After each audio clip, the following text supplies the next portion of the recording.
and neither one of them qualified for the final for the decathlon.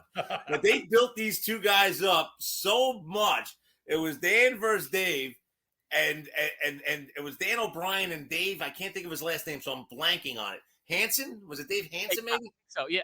Something like that, right? Yeah. And Reebok spent all this money promoting these two guys, and neither one of them performed well in the Olympics. I know that's summer, not winter, but I'm just saying that sometimes the PR machine is way off. But I just sat there and I was just wondering about the Michaela Schiffer, because she's going to set the record this year for American medals, most likely. I'd be stunned if she didn't. And yet you never stopped hearing about Lindsey Vonn, who's a knockout, don't get me wrong, and a great skier, and dated Tiger Woods and all the other stuff. But I was just wondering why, you don't see a lot about her. I was just curious. And I think your answer is valid. I think also it's another thing where, like we were talking about earlier, you can win a gold medal and nobody cares. You can not win a gold medal and everybody cares. You just don't know. So you can't depend on winning the gold medal to make your career or make your life now. Oh, I'm gonna get all these contracts and all that. Sometimes it doesn't happen for you. Why? I don't know. But Michaela is racing in 5 individual alpine races. So I'm looking forward to her, like you said, is tying and being the most medals for American female alpine skier. And one other thing, just on female, athletes. I mean, when you go back, keep hogging up the time, Porterhouse. I'm just saying something, so stop. Jerk. What did you say? Called you a jerk. For what? I keep on trying to ask a question. You keep jumping in. But your questions are about a boob coming out, and my questions are about the Olympics. So go ahead and ask your question, dumbass. Knock yourself out. No. I ain't talking anymore. I'm done. You go. No. Well, the only thing I was going to ask one other question about, and it was just to follow up on the point, so you can ask a question. What's the most famous figure skating thing that you remember in the Olympics? We've had Dorothy Hamill, and we've had Linda Fradiani, and you've had all these women that have done amazing things. Sarah Hughes, all these things. We remember Tanya Harding and Nancy Kerrigan. Yep. So sometimes it's not even about winning. Those are the 2 most famous female figure skaters in our lifetime, and we remember names like Galooly. Yeah. Well, also Ty Babylonia and Randy Gardner. They never won. Yeah. They never. Absolutely, but we remember Galooly. Yeah. Galooly. Yeah, Galooly. We're hanging out with my buddy Tim Putry. He's the host of Tim Loves the Olympics, a podcast that you can get, I guess, at every platform is available, right, Tim? Yeah, wherever you're listening to your favorite podcast. Gotcha. Or wherever you listen to your unfavorite podcasts. I'm going to cut Bill off again because it's fun. Now, go ahead, Bill. There you go. That's Darren Porterhouse DePrima. He is on Long Island. Tim is out on the West Coast in L.A. I am in Beijing getting ready for the Olympics. If there's one thing that you don't think people are going to really, really know about, but you think is going to become a big story in this year's Olympics, in the Winter Olympics, tell us what sport and what athlete you think is really going to make America go, wow, this person's incredible. That's a hard question. You never know at this time. Like Porterhouse was saying, if you are like thrown out there and everyone's talking about you, you're going to win. You got to win. And if you don't win, it's disappointing. I personally like the ones that no one's talking about. I personally like the ones that have been working behind the scenes for a long time, and you have the other athletes doing really well ahead of them, and they come out of nowhere. If I was an athlete, I think that would be the best thing, because once you get to Beijing or you get to the Olympics, everyone's talking about you. You got press, you have commitments, you have sponsor commitments. If you're just a little known nobody, you can go out there and do your sport you want to do. There's a guy out there right now that I'm friends with. He was on my podcast, and I'm a big fan of his. His name is Benjamin Alexander, and he's from Jamaica. And he is going to be just qualified for the Olympics, and he is the first Jamaican alpine skier. Fantastic. Amazing. Because actually, quickly, Jamaica's bobsled team is there again this year. They didn't qualify, I think, last year, or they've been out a couple of years. Yep. But we have the bobsled team's there again this year too. But yeah, anyway, we only have true tracks. I can only imagine how many they have in Jamaica.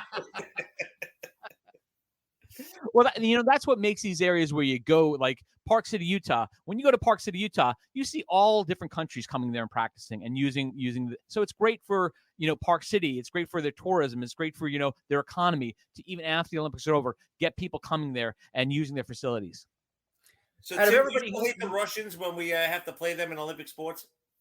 Say it again? Do you hate the Russians when we're going up U.S. versus Russia in Olympic sports? I just hate cheating. When we were kids and we were trained to? Yeah, I hate cheating. I don't like cheating. I don't care who it is, if it's American or it's anybody else. I don't like cheating.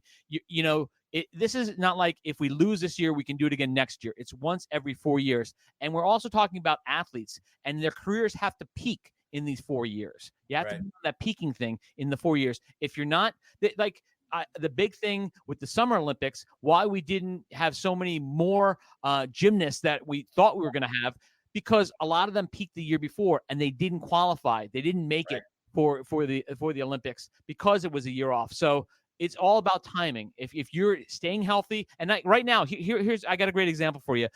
We have her name is Alana Myers-Taylor. This is her 4th Olympics. She's a 2-time silver and 1-time gold medalist in women's bobsled. It's a 2-person bobsled. And I love her. Big fan of hers. She's changing from the 2-women bobsled to the monobob. It's the first time the events could be at the Olympics. It's just a driver. Just a driver. How do you stop? You got the brakes. Good point. How do you push and jump in at the same time? That's the hard part. It's crazy. You're right. I didn't even think about the braking. That was a good question. I didn't think about the braking. She was also the flag bearer for the U.S. in the opening ceremonies. That's where very nice. Well, she gets over there, and she brought her son, Nico, who is so cute, and she was going to live outside the Olympic Village. So she's going to go outside the Olympic Village with Nico, and she gets COVID. So now she has COVID. So, you have Brianna Decker getting hurt. You have Alana Myers-Taylor getting COVID. You just don't know what's going to happen. So winning a medal or even just making it to the Olympics and making it on the field is an incredible thing, So if you're a cheater, it just ruins it for so many more people. It's about everyone else, just not about yourself. It always feels like the Summer Olympics had more cheaters than the winter. I don't know why. The running, the swimming, it always seemed like that year that Ben Johnson broke the records and stuff like that. It's like, 7 of the top 9 finishes all were on drugs. It wasn't even just him. Yeah, and I think so. Also, when you some of the other sports, there was actually a doping scandal in figure skating, in pairs figure skating. Wow. Yeah, well, there were these, you got substances that are illegal, and one of this female pairs figure skater from the U.S. had it, and they didn't know why, and she was like all upset, and she got banned and everything. It turns out there was a substance in her makeup. What? Yeah. So that's why I stopped wearing my makeup, because I was concerned. Good man, because you would never. Do you remember Bill from Blades of Glory? He was excellent in that. Yeah, it was great. It was a lifting. I like when they lifted you, Bill. You know what? I just liked where he grabbed me when he lifted me. So that was pretty special. So we're speaking with my buddy Tim. Tim Loves the Olympics podcast. You can get just about on every platform. Darren Porterhouse de Prima, he's on Long Island. You got Tim on the West Coast. I am in Beijing. Now, you mentioned the stuff with the COVID with the mono bobsledder. Yeah. Do you know when that event is? Is she going to make that event, or you don't know? Well, she's been out there for a few days. You get 5 days quarantine, and then they'll be testing her every day. So I think she'll be able to make it. I think the bobsled starts towards the end. It really depends. There's so many different events this year. Actually, we're up events. We usually give away. Usually there's like 100 and something medal sets given away. There's 109 this time. That's 7 up from 2018. So adding that mono to the women's bobsled, I don't know when when it's towards the end. So she has a few weeks to get, but also the training and her getting ready, and she's a pusher and a driver at the same time. So you have to be on your top game when you're doing the bobsled or any sliding events. And a break. You gotta hope that she didn't get all her energy soaked from drained from the COVID, man, because that's scary stuff. Yeah, you just know. So weather-wise, because obviously Sochi was very warm for a Winter Olympics, if I remember correctly. Beijing, I don't think of China as a cold country, but what do I know? Are there any weather issues going on in Beijing that we should know about? Because Sochi, they were trying to make it colder because it was like a resort they built, and it was way too hot for everything. They could have done the Summer Olympics there. Well, funny you say that, Porterhouse, because Beijing is the first city that has hosted a Summer and Winter Olympics. Wow. You remember that opening ceremony for the summer one? It was the most mind-numbing thing I ever saw in my life. It was amazing, and they're cutting down this year. I think they had it was 5,000 participants in it. I think they're down to 3,000 now, and there's going to be no crowd. There's no crowd. So like we talked earlier about Brianna Decker, I watched that game. When she got hurt, you hear her screaming. You hear her screaming on the ice because there's nobody in the whole arena. So it's different. And, I've been to 3 opening ceremonies. They're amazing. If you ever get a chance, you got to go. But if you're, watching it on TV is just not the same. And I feel bad for the countries that are putting on the Olympics. They're putting a lot of money into these things, and they're doing it to get people to come and experience their country, and they're not getting that right now. So it's kind of sad. Well, it is China. I mean, they don't really want us there. So they use it like they did the last one. It's all PR. It's huge PR campaign, Well, and I go to Wuhan later in the year, but that's just right. Well, I'm going to go there over in the summer. That's where the summer vacation is this year. So I'm very excited. But we're going to visit a lab. A bunch of things going on over in Wuhan. We're going to have a good set. Right. So, Tim, as we get ready to wrap things up, tell us something about the Olympics that you think we're going to be surprised about. Let me think. I think, we're looking forward. I'm really looking forward to the snowboarding. We got Chloe Kim going back, trying to defend her gold medal in the half pipe. Shaun White is back. He is back. I think it's for his 5th Olympics right now. Fourth. Right. He did say this was going to be his final Olympics as well. So exactly. Well, he's up there. He's already won 3 gold medals, so he's doing well. That's another great story, though. His final Olympics. What's he going to do in his final Olympic appearance? He is a competitor. He knows the field, and he's going to come, and, you just never know. And I'm looking forward to him either doing very well or doing very bad. When I say very bad is he will try those moves that he shouldn't be trying at the last minute, because that's what you need to win sometimes. Right. And if when you're doing it, if you're leading, if you're in the lead going into the finals, you're the last one to go. So you can see what the scores are, and if you have to worry about anybody else. Right. Whether they have to pull something out of your hat. Exactly. If you're not, then you got to pull something out of your hat, and Shaun's that guy. So he could surprise us. You just never know. I'm excited about watching him. I'm excited about watching the U.S. women's hockey, because we still have so many more games before we reach the finals. And if we do reach the finals, we're going to reach Canada. How are we going to be? Are we going to be healthy? Are they going to be healthy? And so far, every time we're with them, we go into overtime, and then we go through a period, and then we go through a shootout. It's amazing to watch. So I'm really looking forward to that. The monobob, half pipe, of course, curling, snowboarding. It's hard to say who's going to come out, but there's going to be there's someone out there right now, guys, that we don't know about, that we've never heard about, that's going to do something amazing, and we're going to just be blown away. You know what? I can't wait for the monobob now. I am really curious. I didn't even know that was coming up. It's pretty impressive. Is China expected to be good in the Winter Olympics? Say it again. I'm sorry. Is China expected to be strong in the Winter Olympics? Yeah, they don't get anything unless they're strong at it. So China should do very well at the Winter Olympics. Usually every host that or they die. So do very well at the opening Olympics. And now they built this bobsled track, which is the first one ever in China. So we look forward to China doing very well in the luge, the skeleton, and the bobsled. Not only this Olympics, from Olympics going forward. Yeah, well, how do they slide down when there's no snow? There's snow.